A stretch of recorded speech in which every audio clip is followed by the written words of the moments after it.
tiramisu ice cream, but make it basically a frozen tiramisu. Hi everyone, it's Tash and welcome to another recipe video on a Wednesday, or whatever day you're watching this on. And today we are going to be making tiramisu ice cream. Timestamps are down below if you want to skip the initial blah blah, but stick around if you want to hear a little bit about what we're making first. This is basically a frozen tiramisu.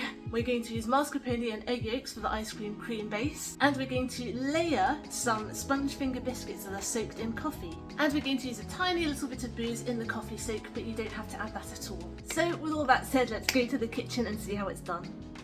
Let's make our cream base for the ice cream. Here I have 150 milliliters of double cream, and I'm going to add 200 milliliters of whole full fat milk. And I'm just going to turn the heat on to medium, and I'm going to heat this up until it's steaming hot but not bubbling and boiling. Now while our cream is heating up, here I have 3 egg yolks which I have in a heat-proof bowl. I'm going to add 45 grams of caster sugar. This is less than what I usually add for ice cream, but because we're going to mix in biscuits afterwards, it's going to be even sweeter, so I don't want the cream base to be too sweet. I'm going to add just about 1/3 of a teaspoonful of corn flour, and this is going to help stop the eggs from curdling when we heat them up. It's a little bit of a cheat. And I'm going to give these a good old whisk together.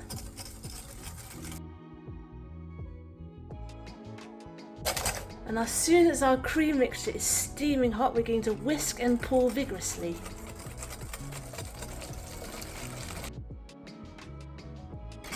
And this helps the egg yolks come up to a nice warm heat so they're not shocked when we just suddenly whack them on the heat now. Okay, let's go cook this. Just for insurance, I'm going to pour our mixture through a sieve, just in case any of those egg yolks got scrambled, which hasn't happened to me, to be honest, before, but there's a first time for everything rather. And if there are any scrambled bits, we don't want them in our ice cream, so this just gives us a bit of insurance that there's nothing grainy in there. And now we're going to stir this over a medium heat until it thickens, just enough to coat the back of a spoon, or in my case the spatula. And we've already got the perfect consistency. Hang on, let me show you. Let me switch this off first. And it's done when you can run your finger through it and it leaves a trail on the spoon or spatula, that is. Right, let's take this off the heat, but we're not quite done yet. Let me shift you over, because we can't have a tiramisu without mascarpone. So here I have 150 grams of mascarpone cheese. I'm going to plop that in, and we're just going to stir it, and the heat is going to melt it. And also it'll do a double trick of cooling down our mixture a little bit as well, which is very helpful when making ice cream. So keep stirring until it's all melted and incorporated. And we want to do this off the heat because we're done cooking the actual base of the cream mixture now. There we go. Don't worry if there are any like teeny tiny white bits still in there for the mascarpone, because don't forget we're going to be popping this in an ice cream maker. It's all going to churn together anyway. Now over here I have a bowl of icy water, well mostly ice, a little bit of water. I'm going to pop another bowl on top, and I'm going to pour in our ice cream mixture in here, and this is going to help speed up the cooling process. And we're just going to give it a little stir every now and again to stop it from forming a skin. Just with any milk or cream type thing you've heated, it's going to want to form a skin as it cools down, so just every so often give it a little jiggle, and make sure no water gets in here because we don't want any ice crystals when we freeze it. Now that our mixture is nice and chilled, what I've done is I've dried the bottom of the bowl because it would be awful to get any water drips in at this stage. And we're just going to freeze it to our ice cream maker's instructions. So let me just put this in the bucket here. I'm going to pop this in the ice cream maker. Bring this way. Paddle in.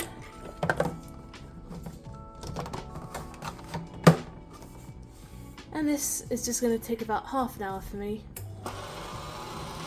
Now while we wait for our ice cream to churn, we're going to make our mix-in. So here I have 8 sponge finger biscuits. To our soaking bowl we're going to add 2 teaspoonfuls of instant coffee.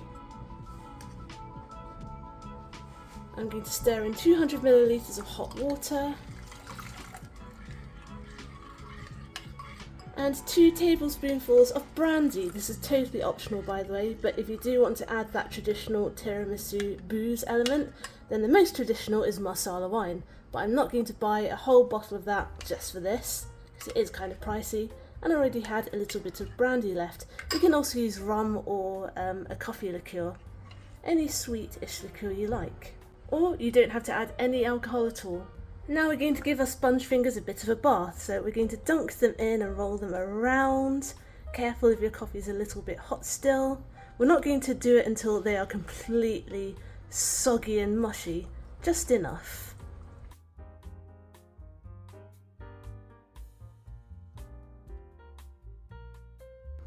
And there we go, and you will have some leftover coffee, and that is absolutely fine. I always prefer to make a bit more because it's easy to dunk. It's nothing worse when you don't make enough and there's a little bit and you're trying to get that last biscuit to soak in. If you want, you can add some sugar and drink this and make a liqueur coffee. I'm just going to set this aside, probably for later. And now I'm simply going to chop these up into roughly 1 centimetre chunks.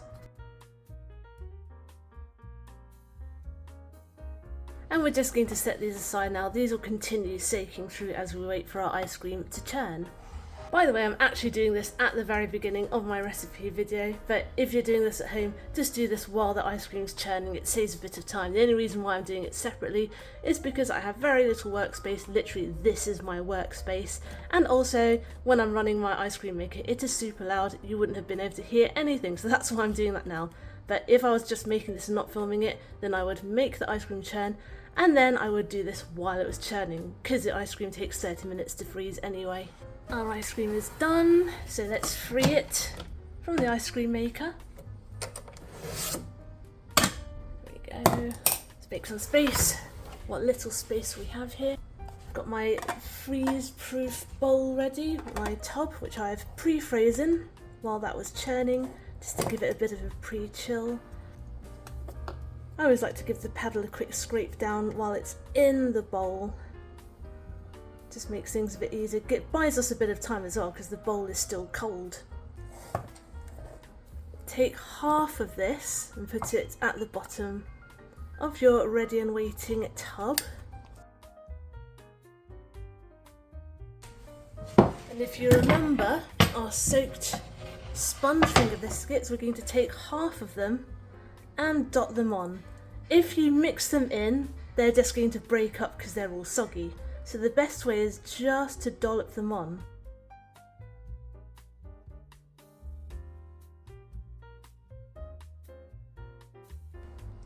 I'm going to get some cocoa powder, about half a teaspoonful. We can always add a bit more. And I'm just going to dust that over the top of this layer.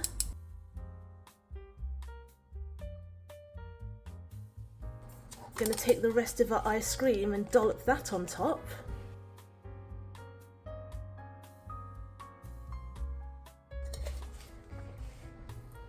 Put the rest of our sponge fingers on top.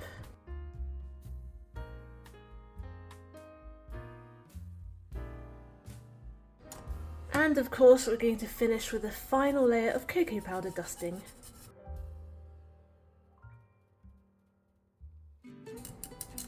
Now all we have to do is pop this top on and freeze it overnight, or for at least 4 hours, or until it is firm enough to scoop.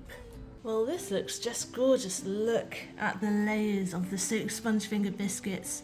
Lovely. Apologies for the noise. Someone has been drilling since 8 AM. Not fun. Anyway, I'm going to attempt to do a slow motion scoop. Might not be very pretty because this is still hard ice cream and this ice cream scoop sucks, but it's what I have. Layering it was definitely a good idea, not just because those sponge fingers would have disintegrated if we mixed it into the ice cream, but also because it looks so cool. Right, I'm going to take a spoonful, make sure I get everything on the spoon. Cheers! Heavenly.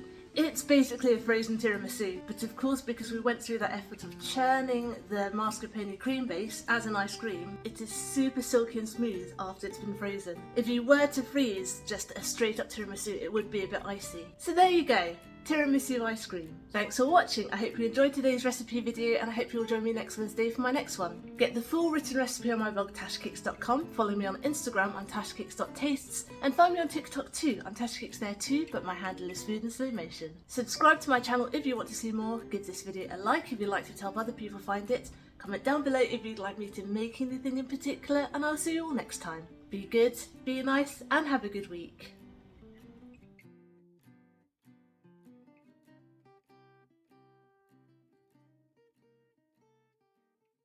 What other desserts could I turn into ice cream?